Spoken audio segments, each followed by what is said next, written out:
Hello, Namaskar. This is Firstpost and you're watching Vantage with me, Palki Sharma.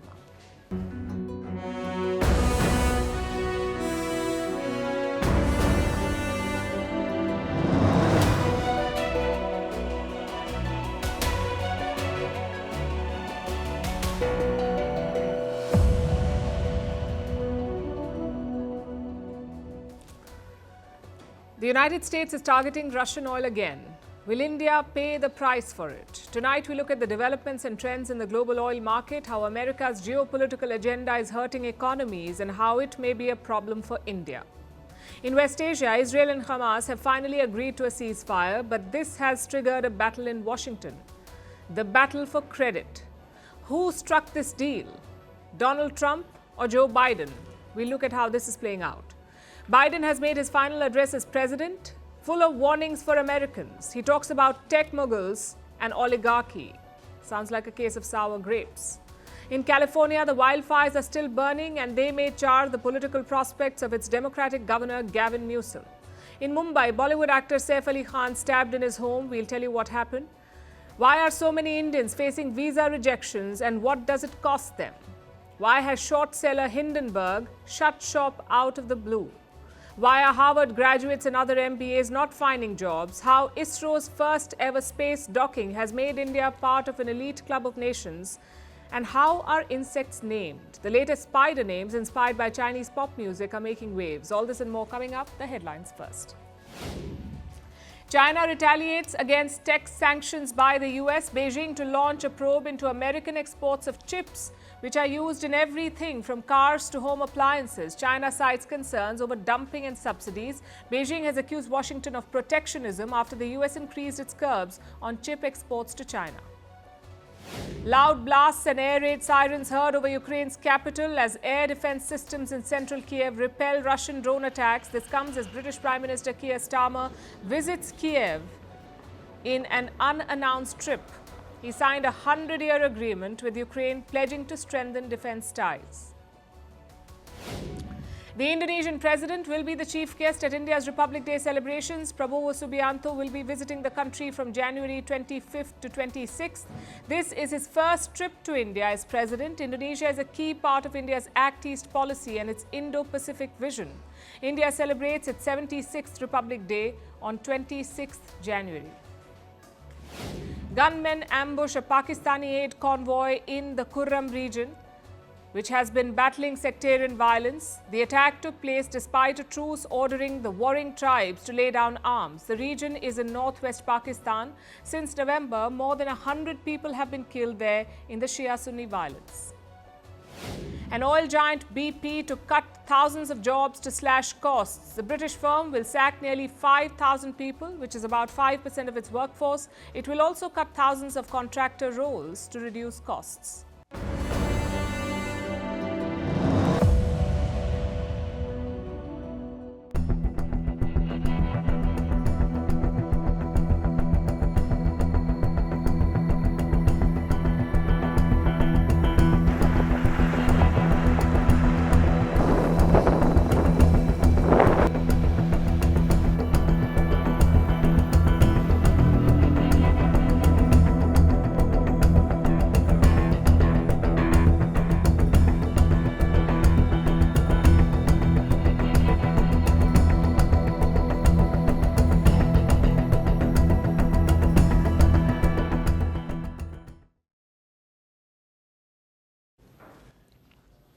America has done it again.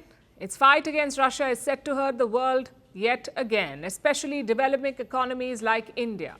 Look at oil prices. They're on the rise. This week, they hit a 4-month high because the US is targeting Russian crude once again.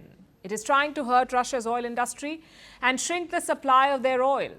These moves have triggered a rally in the oil market. You probably know what this means. If the prices keep rising, it will hurt your wallet, especially if you're here in India. India is very sensitive to fluctuations in oil prices. It imports close to 90% of its crude needs. So a rise in international prices immediately affects India. Look at these charts. Brent crude is the global benchmark for oil prices. This week, it exceeded $82 per barrel. One barrel has 159 liters of oil. So at the current rate, 159 liters of oil or one barrel costs $82. Brent crude was trading at the same levels in August last year. So this is a 4-month high. Like I said, and experts say it is going to go higher, up to $85 per barrel, maybe even $90. This is according to an assessment by Goldman Sachs. And what is driving this rally? American sanctions. Last week, the US sanctioned 183 tankers. They were part of what's called a shadow fleet. This fleet of tankers does not have any direct link to Russia. But this was a fleet that was supplying Russian oil. So the US sanctioned them. And guess where this oil was going? To countries like India and China. They depend on these tankers for oil supplies. Now the tankers have been sanctioned, so they won't be able to transport Russian oil. Of course, Moscow will be hit, but so will be the countries that were getting this crude supply. Now listen to how the US has defended the sanctions. That the oil market is very well supplied, that oil prices will stabilize in a place that does not impose undue burdens on American consumers.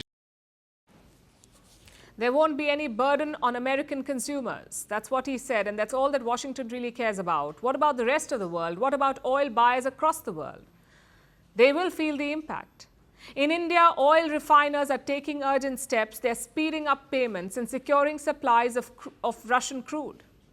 Deliveries are being rushed. At least 6 tankers of Russian crude are heading to India as we speak. Indian banks too are taking extra precautions. These are banks that process payments to the oil tankers. They have stepped up their paperwork. They're no longer processing payments in US dollars. Instead, they're settling dues in rubles, the Russian currency. Now, this trend makes one thing clear. India's refiners want to lock in supplies, that too at the right price, before the US sanctions take effect. And this urgency is understandable. American sanctions will hit the oil market. They will limit access to Russian oil supply, so the overall availability of oil could take a hit. And that's the second reason why prices are rising, because the supply is shrinking. The US sanctions are making a bad situation worse. They may end up creating an artificial shortage of oil. In fact, India is already feeling it. It is getting less Russian crude. By February, supplies could drop below 800,000 barrels. For context, India imported over 1 million barrels of Russian oil in December.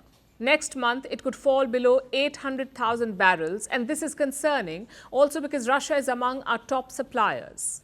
In the month of November, Russia was the biggest supplier of crude to India. Now, with those volumes shrinking, India will have to look for alternatives, for other countries to source oil from, like countries in West Asia, countries like Saudi Arabia and Iraq. Reports say India has already started negotiating prices with them, so there could be a shift in the coming months, a shift that frankly cannot be avoided, because India cannot afford supply disruptions and sudden price hikes. Inflation has just started to come under control. It is hovering above 5%, which is still on the higher side, but compared to the recent past, it is a 4-month low. India's Reserve Bank wants inflation to settle below 4%. That is the target, below 4%. We are still above 5, trying to come down to 4. Higher oil prices will undo this progress. It will turbocharge inflation. New Delhi is working hard to avoid that, but it's going to be tough because the West has a wrecking ball. It keeps hurting the global economy to push its geopolitical agenda.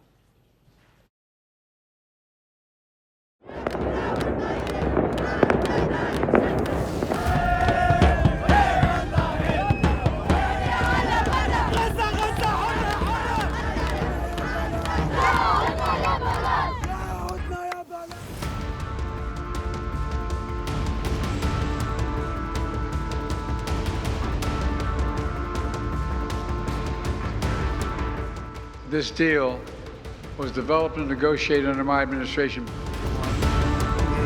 could have lost by.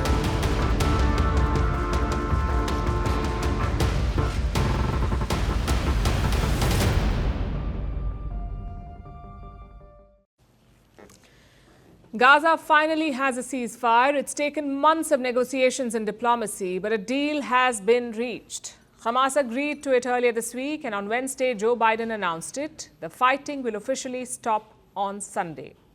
After that, more steps will follow. Hamas will free dozens of Israeli hostages, and Israel will gradually pull out of the Gaza Strip. The news triggered celebrations across West Asia. It was a mix of relief and joy. Take a look.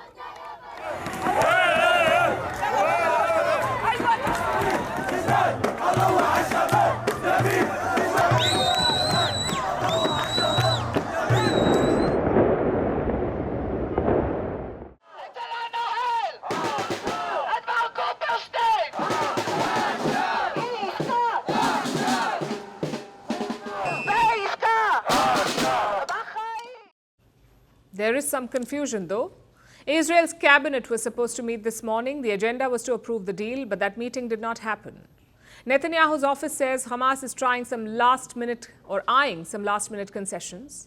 So the cabinet is on standby. They want the negotiators to return from Doha first. Only then will they okay the deal. Hopefully, this is just a logistical delay. Meanwhile, in the US, a new battle is underway, a battle for credit. Technically, this deal was struck during the Biden presidency, but Donald Trump is taking charge on Monday, so who gets credit for the deal? Biden was asked this question on Wednesday. Listen to his response. Who gets credit for this, Mr. President, you or Trump? Is that a joke? Oh, thank you. He did not give a straight answer, but Biden's earlier remarks made one thing quite clear. This was his deal. Well, you know, this is the exact framework of the deal I proposed back in May. Exact. And we got the world to endorse it. Secondly, it's America's support for Israel that helped them badly weaken Hamas and its backers and create the conditions for this deal. Donald Trump disagrees. Listen to his statement on social media. This epic ceasefire agreement could have only happened as a result of our historic victory in November, as it signaled to the entire world that my administration would seek peace and negotiate deals to ensure the safety of all Americans. So Biden says his team made it possible, and Trump says his election win made it possible. Which is the truth? Let's look at the facts on the table. Number one, the same deal was proposed by Joe Biden in May 24. You just heard him say the exact same thing, that he proposed it earlier. But Israel rejected it back then. But they seem to have accepted it now, the very same deal. What changed between May 2024 and January 2025? Trump won the election. That is one thing. Fact number two, Trump's envoy was part of the talks. He was in Doha for the negotiations last weekend. He also made a solo trip to Israel. Only after that did Netanyahu change his position. And Arab officials admitted this. Look at what they said, and I'm quoting, Trump's envoy swayed Netanyahu more in one meeting than Biden did all year. The State Department also hinted at this. They said Trump's role was critical. When it comes to the involvement of President-elect Trump's team, it has been absolutely critical in getting this deal over the line. And it's been critical because, obviously, as I stand here today, this administration's term in office will expire in 5 days. Let's look at it this way. Biden could not have struck this deal without Trump. The first phase alone lasts 42 days, and Biden will leave on Monday, so he needed Trump to convince Israel and Hamas to offer them guarantees. Even Benjamin Netanyahu knows this. Once the deal was announced, he called Trump first. Only after that did he call Biden. So how did Trump succeed where Biden failed? One reason is the difference in approach. Since October 2023, Joe Biden had made one thing clear. He has no red lines. Israel can kill unarmed civilians. They can torture Palestinian prisoners. They can attack Syria and Lebanon, but Biden would never rein them in. The past 15 months made that amply clear, which is why Netanyahu had no reason to stop fighting. But Trump is more unpredictable. He recently said that war should be over before he takes office. Well, I hadn't thought of it. If not, he said, it would not be good for anyone. After that, he also shared a video which was critical of Netanyahu, a video that blamed him for endless wars. All of this clearly built pressure on Israel. A second factor is appeasement. Netanyahu had every reason to give Trump a clean slate. Remember, he negotiated the Abraham Accords. He also has great ties with Saudi Arabia, Donald Trump. So Trump could give Israel what Biden could not, recognition from Riyadh. So perhaps Netanyahu looked at the larger picture. Of course, this is all speculation at the moment and frankly a bit premature because a lot can still go wrong in Gaza. Netanyahu's stated war goal was to dismantle Hamas, to make sure that Hamas would not rule Gaza. That has not happened. That goal is yet to be fulfilled. Plus, the next round of talks will focus on Gaza's future, who will rule it and who will reconstruct it. Hamas will naturally want to retain its influence, but Israel will object to it. So while we celebrate this deal, let's not get ahead of ourselves. Let's also not forget the cost of this truce. More than 46,000 people killed in Gaza, almost 1,200 killed in Israel, and 467 days of fighting.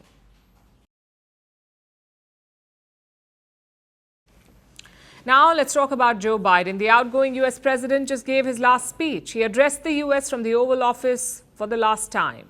He used the opportunity to share some advice and fire some parting shots. His targets seem to have been American tech moguls, perhaps one in particular. I want to warn the country of some things that give me great concern.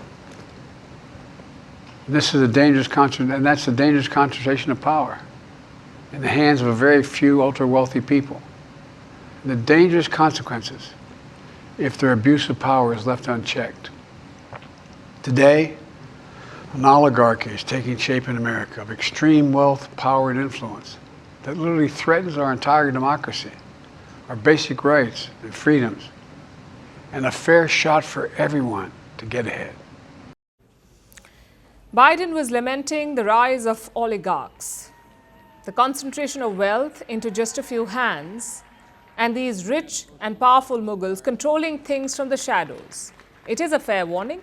Think about how much money goes into US presidential elections, how much your PACs and super PACs control outcomes. PACs are political action committees / lobbying groups. They're very powerful. They control the system through raw financial power. They pay for campaign rallies, random attack ads, and everything in between. And make no mistake, money plays an outsized role in US politics. So the rich will always have an outsized say. Biden is not wrong about this. But it's a bit rich saying that an oligarchy is taking shape. It isn't taking shape. It has been in place for decades, and he has benefited from it too. In the past, big tech usually supported the Democratic Party. Biden and his predecessors got cash from the oligarchs, and it helped them make their way to the White House. So the oligarchy is not taking shape. It is just altering its existing form to support Biden's rivals. The best example came during the last election when Elon Musk chose to back Donald Trump. Musk was once a self-professed Democrat, but he jumped ship and tied himself to Trump's rising star. The world's richest man is reaping the rewards. He has been given a shiny new government department called DOGE, the Department of Government Efficiency. Musk will reportedly get space in the Eisenhower building, which is a short walk from the Oval Office. This building houses multiple government departments and the office of the Vice President. Reports say Elon Musk will have an office in the very same building. It definitely raises some questions. After all, DOGE is not an official government agency, not yet anyway. So his office is definitely unusual. But it isn't some watershed moment in American oligarchy. That point was reached long ago. The moment American presidents allowed big oil and big tech to run the show with their incessant lobbying. So by bringing up oligarchy in his farewell speech, Biden just comes across as bitter. Take a look at some of the other things that he said. Americans are being buried under an avalanche of misinformation and disinformation, enabling the abuse of power. The free press is crumbling. Editors are disappearing. Social media is giving up on fact-checking. The truth is smothered by lies told for power and for profit. We must hold the social platforms accountable to protect our children, our families, and our very democracy from the abuse of power. Biden was in power for 4 years. He was the most powerful man on earth. Are you telling me he had no way to haul up companies for spreading lies? Then there was this gem. People should be able to make as much as they can, but play by the same rules. Pay their fair share of taxes. Here's a thought. Instead of complaining about this, maybe Biden should have just raised taxes. How much tax has Elon Musk paid over the years? How much has Jeff Bezos paid? Have they been paying their fair share? If not, why didn't Biden haul them up? Again, Joe Biden was the most powerful man on earth for 4 years. You're telling me he did not have the power to tax the oligarchs? Or was it a lack of willpower? The truth is, every political party wants rich donors because it's easier to get campaign funding from 40 billionaires than from 400 million ordinary people. So whether it's capitalist America or communist China and Russia, oligarchs will always be supported by the political class. So Biden's warning seems like a case of sour grapes. The oligarchy has always been there. He's just sad it stopped working for him.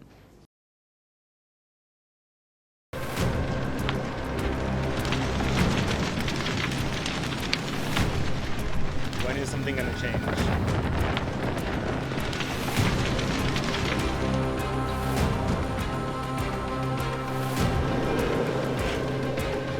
Get Los Angeles back to where it was.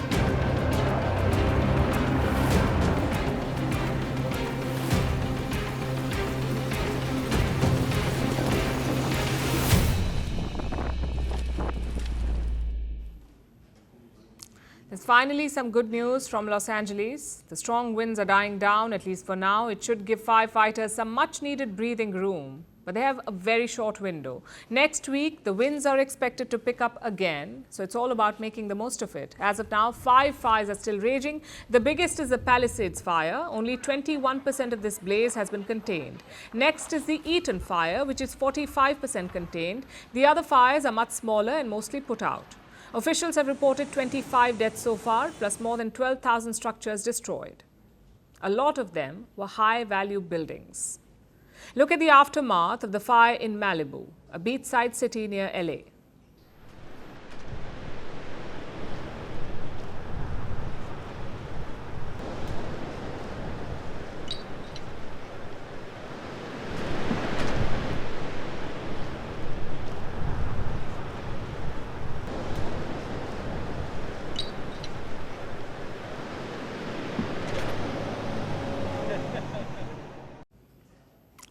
LA is not out of the woods yet, but they're in a position to look at rebuilding, to plan the day after. Such tragedies always have an immense financial cost. But will it also have a political cost? Will it hurt the leaders of California and LA? First, some context. California is a Democratic stronghold. Its governor is Gavin Newsom. Many see him as a presidential contender in 2028. When Donald Trump won, he talked about resisting, about fighting Trump's proposed policies. But now Newsom is on the defensive. His handling of the tragedy is being questioned. Trump fired the first shot last week. He accused Gavin Newsom of diverting water to the Pacific. Well, it's very sad because I've been trying to get Gavin Newsom to allow water to come. You'd have tremendous water up there. They send it out to the Pacific because they're trying to protect a tiny little fish, which is in other areas, by the way, called the smelt. And for the sake of the smelt, they have no water. They had no water in the fire hydrants today in Los Angeles. So Trump is on the offensive and his allies are jumping in. Elon Musk is using his megaphone at X. He's blaming the tragedy on California's diversity policy. Apparently, female firefighters are the problem. Obviously, most of this is fake. It's a classic case of political opportunism, but California is not faultless either. Last week, fire hydrants ran dry in the Pacific Palisades. Local officials blamed the higher demand. Well, newsflash, it is a wildfire. So why wasn't the city more prepared? After all the criticism, Newsom has ordered an independent investigation. Same with the LA Fire Department. Its budget was slashed by the mayor last year. Funding was reduced by $17 million, or 2%. And the fire chief warned against it. Last month, she wrote a memo to higher authorities. She said the cuts hampered core operations. Data also shows that the LA Fire Force is understaffed. They have just one firefighter per 1,000 residents. Compare that to cities like Chicago or Dallas. They have 2 per 1,000 people. And LA is more fire-prone than either of those cities. A lot of scrutiny is also on the mayor. Her name is Karen Bass. She was out of the country when evacuation started. She was in Ghana for an inauguration. So the Democrats have a lot to answer for. Yes, this disaster was unprecedented, and yes, aid should not be politicized. But Californian officials did not help themselves. The question is, will it hurt them politically? Well, the timing couldn't be worse. Democrats lost the White House, the Senate, and the House in November. They were looking at Gavin Newsom to revive them. But I'm guessing the governor will be busy. Meanwhile, Trump will cash in. He is expected to tour Los Angeles next week. He could use the tragedy to make inroads. But can he flip California? The state had a Republican governor until 2011. Actor Arnold Schwarzenegger. He's a Republican, but he's anti-Trump. And Los Angeles last had a Republican mayor in 2001. So we're talking about a deep blue state. And we know that tragedies can reshape political realities, but it will depend on 2 factors. One is the reconstruction. Newsom is talking about a Marshall Plan style, massive investments and facelifts. If he can deliver on that, he can limit the damage. The second factor is Donald Trump. He's talking about placing conditions on aid to California, which may not sit well with the people. We're talking about one of the richest states in the US. California gives $83 billion more in taxes than it receives. So Trump needs to be careful. He may end up alienating Californians instead of wooing them.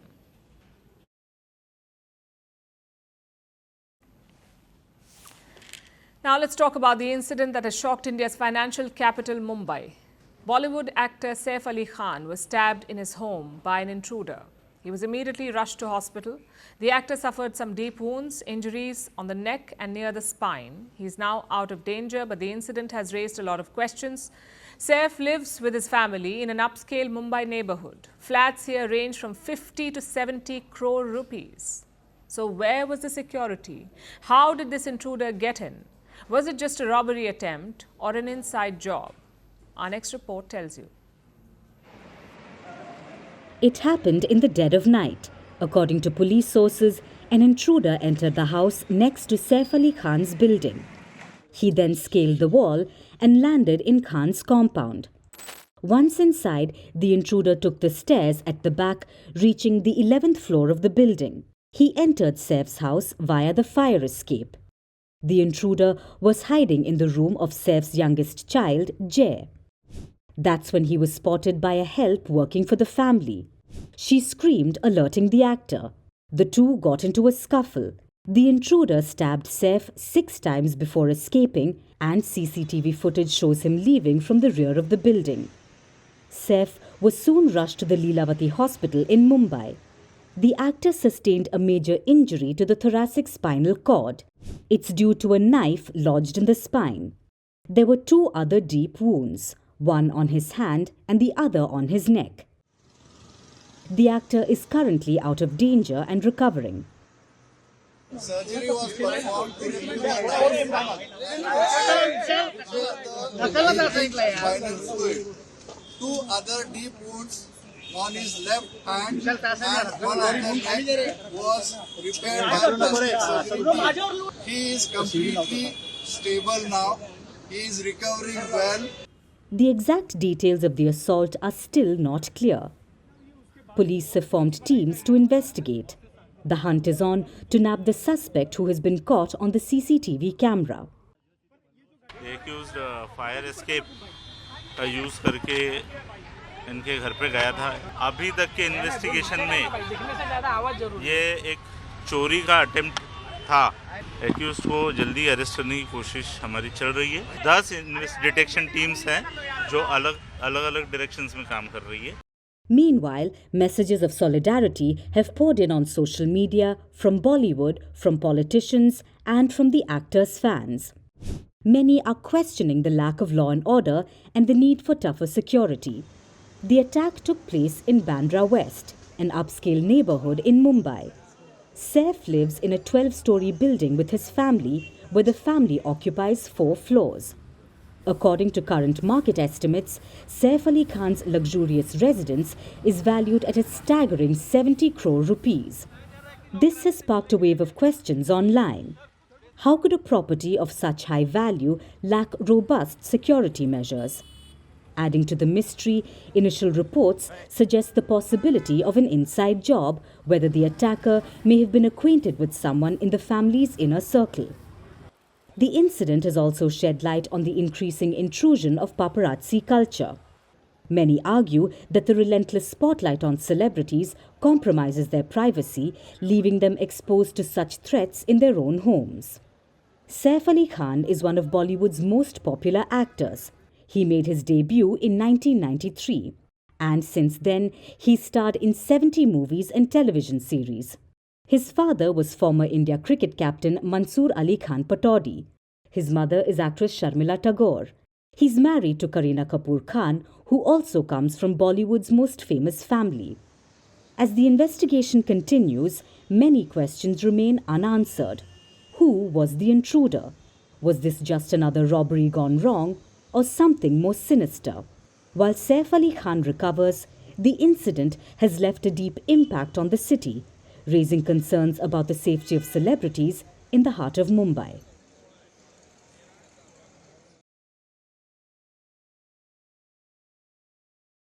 For centuries, moving freely across borders was a privilege, a symbol of power, trust and status. In medieval times, kingdoms stationed gatekeepers at their walls. They decided who could pass through. Today, those ancient sentinels are gone, but in their place stand complex visa regimes, equally arbitrary and exclusionary. The gates may look different, but mobility is still a privilege, and the cost of rejection is borne by millions. For Indians, this modern gatekeeping has come with a steep price. Let me show you a new report. In 2024, Indians lost 664 crore rupees in visa rejections. That's around $77 million lost. Leading this list of rejections are a handful of nations. New Zealand rejects 33 out of every 100 applications from India. Australia turns away 30 in 100. The UK says no to 17%. The Schengen area, Europe, denies 16%. In December, this list had a new addition. The United Arab Emirates, or UAE, it's a top travel destination for Indians. 1 in every 4 outbound Indians went to the UAE last year. The rejection rate used to be around 1%, but last month it went up to 6%. And this isn't just about the lost money. It's also about deferred dreams, a planned family vacation, a crucial business meeting, or a life-changing educational opportunity, all crushed under the weight of a denied stamp. So why are these visas rejected? Well, there are many factors. Number one, the post-pandemic travel boom. 25 million Indians traveled abroad between January and October last year, which is a 12% rise since 2019. This is fueled by a growing middle class and social media. But while travel is on the rise, so are anti-immigration sentiments and anti-tourist sentiments as well. That's reason number two.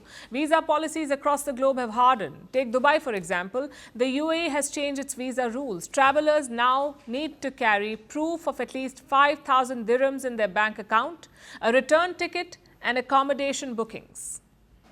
If any of that is missing, your visa is rejected. Which brings us to the third reason, complicated visa procedures. Look at the Schengen visa. They want a folder of documents so thick it could double up as gym equipment. By the time you're done submitting everything, even your school textbooks will feel like light reading. And let's say you have all these documents. Then it's about getting that visa appointment. For example, the US visa.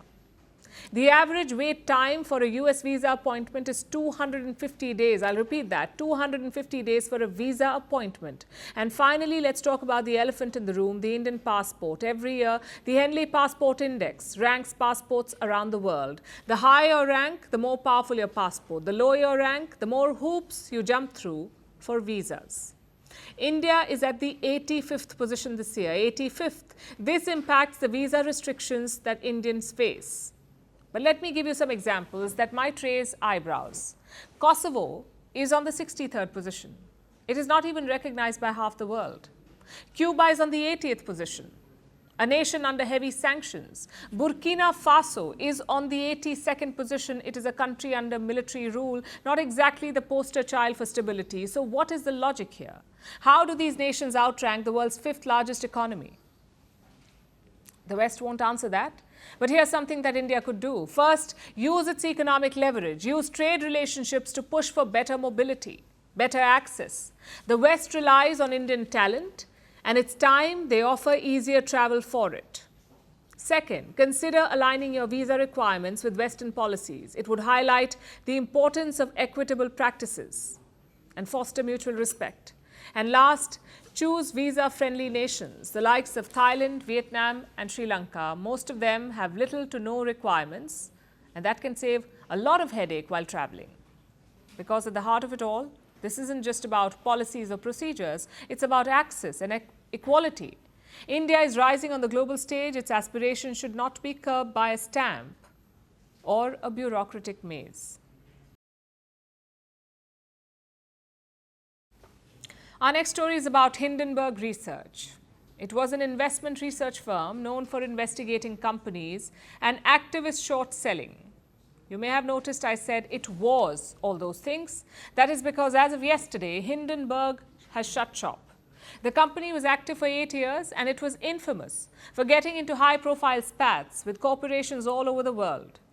Here in India, it made an enemy of the Adani Group. That's when it became a household name. But Hindenburg's main battleground was the United States. That's where the founder, Nate Anderson, was based. It seems Anderson has finally had enough and chosen to throw in the towel. But why has he quit? And what happens next? Our next report has the details.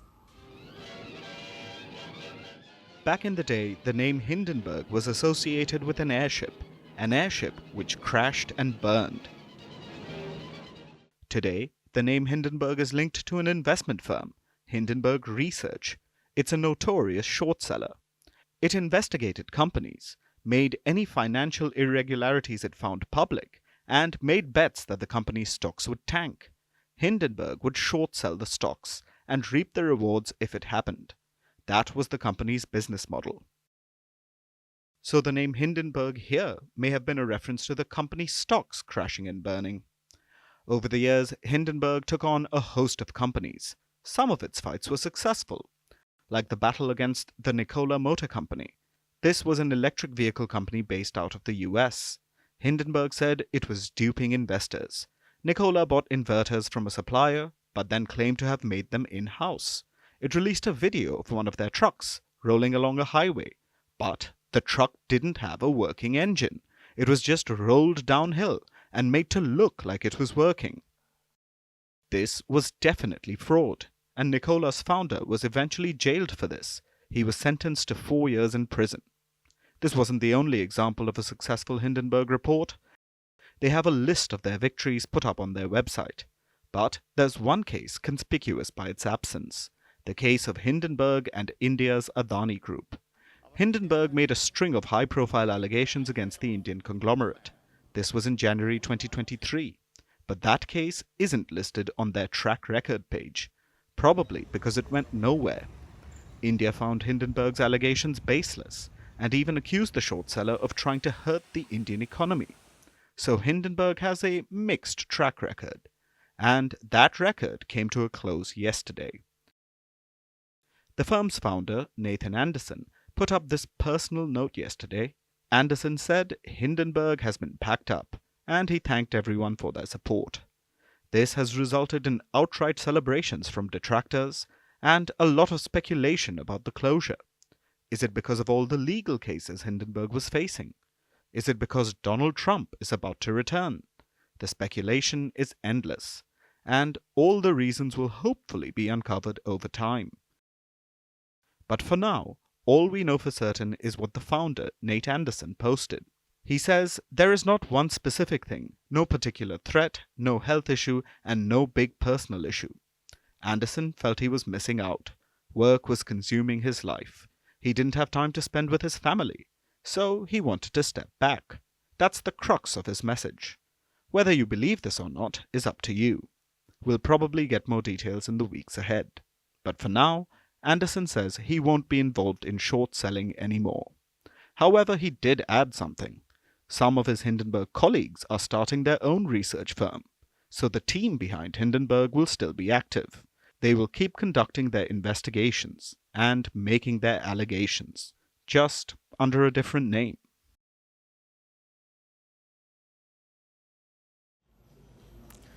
A Harvard MBA is among the most coveted.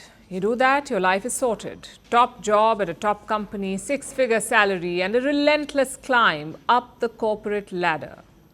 But maybe not anymore.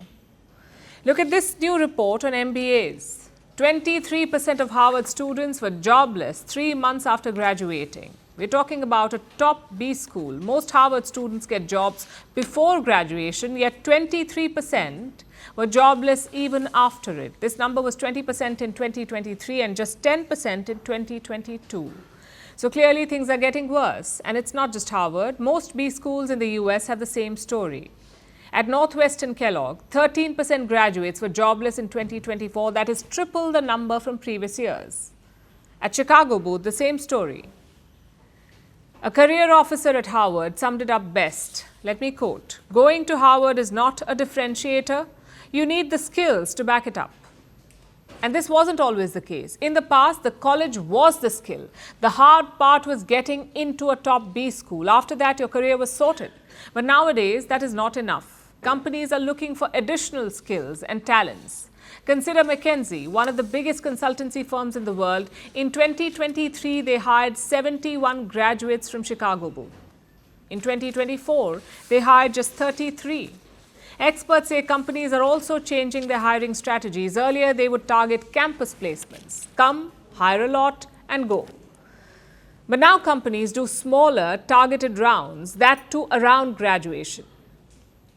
And we're seeing that in India as well. The top B schools here are the IIMs, the Indian Institutes of Management.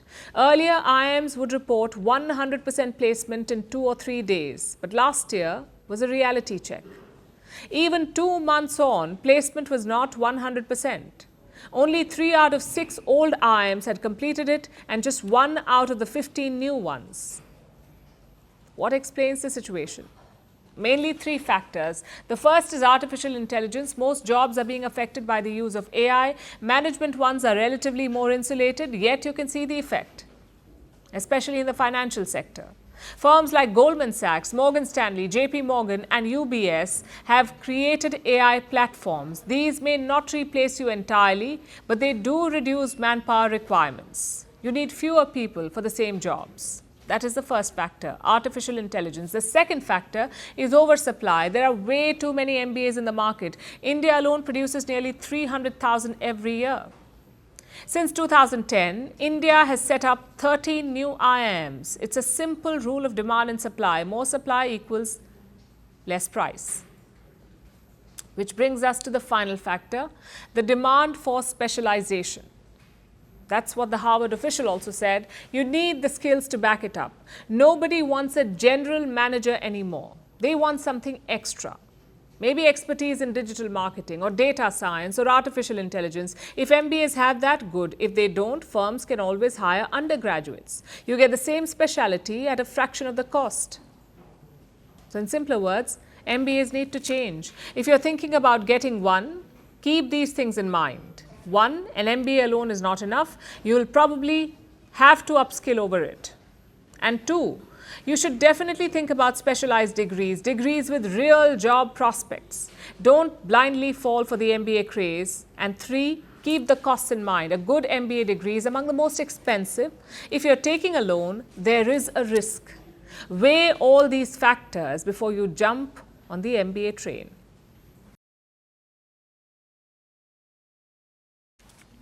Now let's turn our attention to India. It is a historic day for the country. India has achieved space docking. Docking happens when two aircraft latch onto each other, and this is crucial for space missions. But it's difficult to achieve. So far, only the US, Russia, and China have been able to do it. Now, India has joined this elite club. It has become the fourth nation to achieve space docking, and the Indian Space Research Organization, or ISRO, is one step closer to achieving the country's ambitious space missions. Our next report tells you why. 3, 2, 1, 0. India has achieved a major milestone which cements its place as a global space power. The Indian Space Research Organization has achieved the feat of space docking. This technological milestone underscores the country's space ambitions as it joins an elite group of nations. India has become the world's fourth nation to achieve space docking after the United States, Russia, and China. Space docking is a complex process where two spacecraft are maneuvered into the same orbit. They are brought closer and finally docked, which means that they are joined to each other.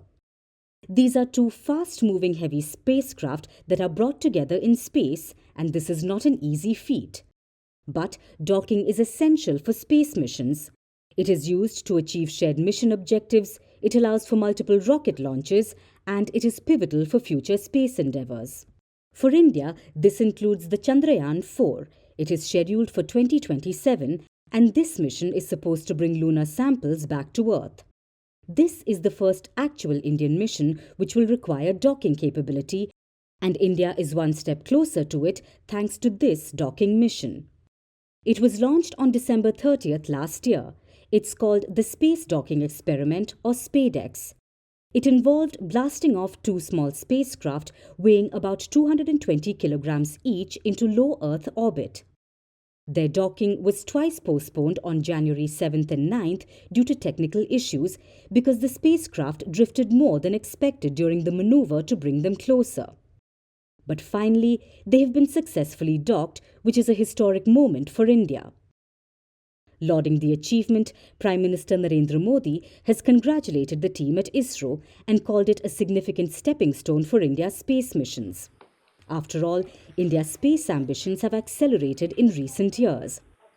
In 2023, India became the fourth country to land a spacecraft on the moon and the first to make a soft landing close to the moon's unexplored South Pole.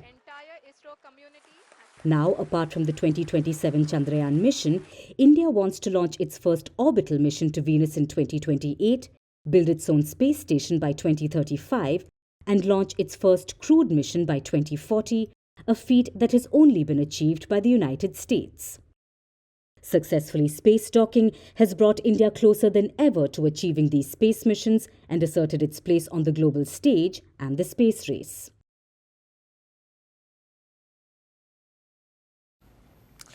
What's in a name? That's what Juliet asked Romeo. Too bad she did not pose this question to taxonomists, because then she would have been bombarded with answers. Taxonomy, as you would know, is a science. It is a system to categorize our complex world. Taxonomy deals with naming living organisms, including insects. And it has a new hero, M. Xiaoqi. He's a Chinese scientist. Recently, he discovered new critters, 16 new spider species. And now he's making headlines the world over. Less for this huge scientific feat and more for how he has chosen to name them. Listen to some of the names. Starry Mood Spider, Excuse Spider, Quiet Spider. If these sound like titles a spider would give its breakup mixtape, you're not wrong, because these names are song titles of Jay Chou. If you've never heard of him, he's like the Shah Rukh Khan of Mandarin pop music, the so-called king of romantic ballads. And the scientist has immortalized him with critter names. You see, there are about 10 million insect species on Earth. New species are being discovered almost every day. But so far, scientists have named only 1 million of them, because coming up with an insect name can be a pest. It's a complicated process. Thanks to an 18th century system, it was devised by a Swedish scientist. He formalized naming a species and he listed 3 conditions. First, a double name. Second, in Latin or Greek. And third, describe the organism, like its appearance or behavior or the place where it is found. Take Tyrannosaurus rex. The first part is Greek for tyrant lizards. That's what it means, tyrant lizards. And the rex is Latin for king. So T-rex means king of tyrant lizards. So be it for a dinosaur or a spider, a name is crucial. It lives on even if the species is long gone. That is why there is a system in place. But today the same system has fueled a huge debate. Many modern scientists see it as gatekeeping. They want to make the names more relatable. They want more people to pay attention. And that is why pop songs have inspired spider names. Why a fly is named after Beyonce. Why a deadly spider is named after Angelina Jolie. Or why many scientists are sidestepping Latin. They want to show cultural diversity instead of a colonial dead language. So new discoveries are increasingly being named in local languages. Like in 2023, a new butterfly species was discovered in southern India. Its name has a Tamil word, which has helped boost its popularity. So there is national pride in names and even rebellion. Like in China, to bug President Xi. In 2016, a beetle was named after him. In similar fashion, in 2005, the beetles made a comeback in the US when researchers named slime mold beetles after former President Bush and his colleagues. But jokes aside, it is not always wise to ignore the rule book. One of the most infamous examples is this tiny blind orange beetle. It is found in Slovenia's caves and it was named to honor you-know-who, Nazi leader Hitler. And now it is stuck with this name, thanks to international regulations which make it nearly impossible to change scientific names. Though if it were possible, no one would be happier than this butterfly. So my point is simple. There is so much in a name, even if it's an insect's name. It can be a soft power. It can put entire cultures on the map. It can be used to speak up. It can be a war cry, at least for our insects. It can help protect them by boosting interest and conservation. Because insects are disappearing. Over the past 5 decades, their numbers have declined by 75%. Of those that remain, 40% could become extinct over the next few decades. And we don't want to live in a world where insects do not exist because their unpaid labor helps feed us. It helps us survive. And it is worth $600 billion for our planet. Sure, their taxonomy could use some fine-tuning, but it is the foundation of research, and if done right, it is the bee's knees for insects.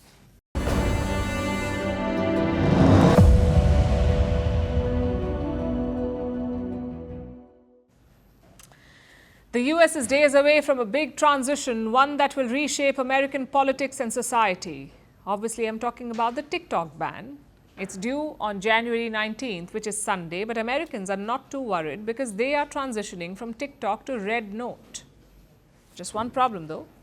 Red Note is also a Chinese app. People are having a lot of fun with it. They're joking about meeting Chinese spies on the app. What's worse, they're calling themselves refugees, which is frankly a bit ironic. When Americans create refugees, they're homeless and wounded.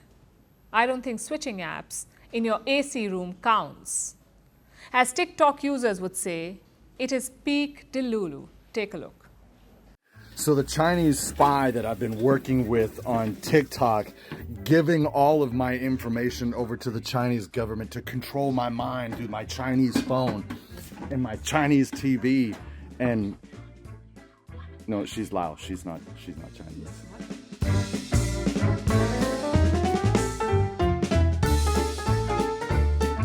As I sit here and record this video with everyone staring at me, it's okay because I'm one of the TikTok refugees and I'm used to this. I just want to thank you for welcoming us to this app.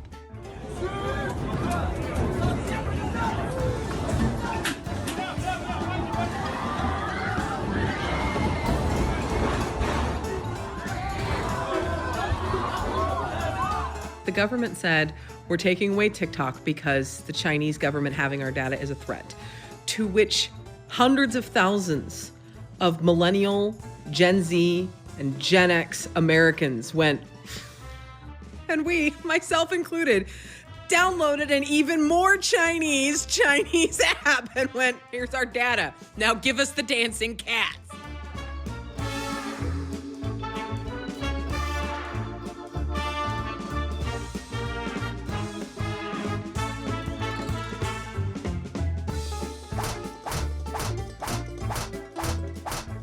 I sort of live in a bubble where I don't fully understand what anyone could do with my data. I'm a middle-aged fat woman in the middle of the country. What are you going to do?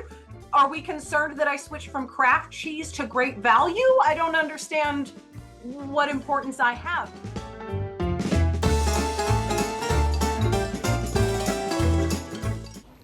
Now it's time for Vantage Shots, images that tell the story. Stuck NASA astronaut Sunita Williams steps out on a spacewalk after 7 months in orbit. A Hawaii volcano spews a fountain of lava in a new eruption. And a 22 feet tall puppet wows crowds in Chile. Finally, we're taking you back in history. On this day in 1991, the first Gulf War broke out. American fighter jets pounded Iraq after Saddam Hussein decided to invade neighboring Kuwait. The air raids were followed by a ground operation. Coalition troops successfully drove Iraqi forces out of Kuwait. We're leaving you on that note. Thank you for watching. We'll see you tomorrow.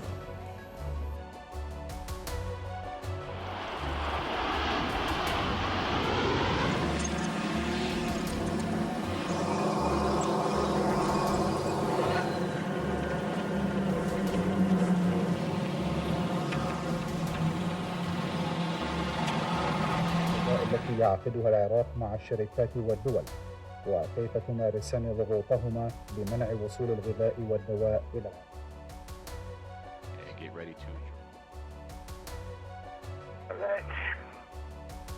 And there's a great look at Expedition 72 Commander Sonny. And while they make their way across, flight controllers have given the command that is today's priority task.